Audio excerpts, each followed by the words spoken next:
I've been dreaming about it and thinking about it since I was a young boy, and it was everything I expected and more.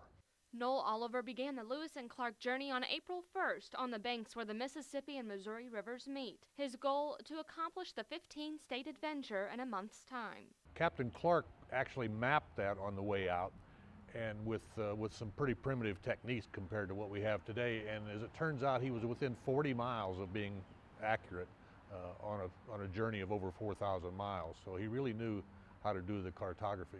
In all, Oliver traveled 5,000 miles before settling in a spot just south of Seattle.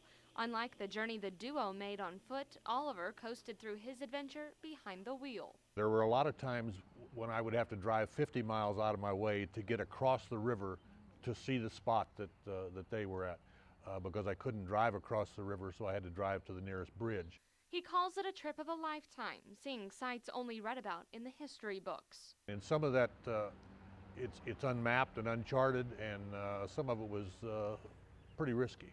He not only mapped his trail for his memories, he shared them with hundreds of students around the world, blogging and live chatting about his experiences directly into the classroom.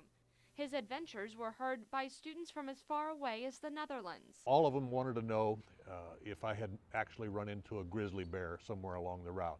And I had to disappoint them and say, not a live one. The trip itself was far from disappointing for Oliver. It was an amazing rush of adrenaline still fresh in his mind. There were a lot of times when I would stand on the riverbank during this trip and at a spot where they actually camped, and I could almost feel their presence and feel their encouragement to continue on with this like they did. Oliver finished the trip in just 29 days. Brooke Hash, KHQA News.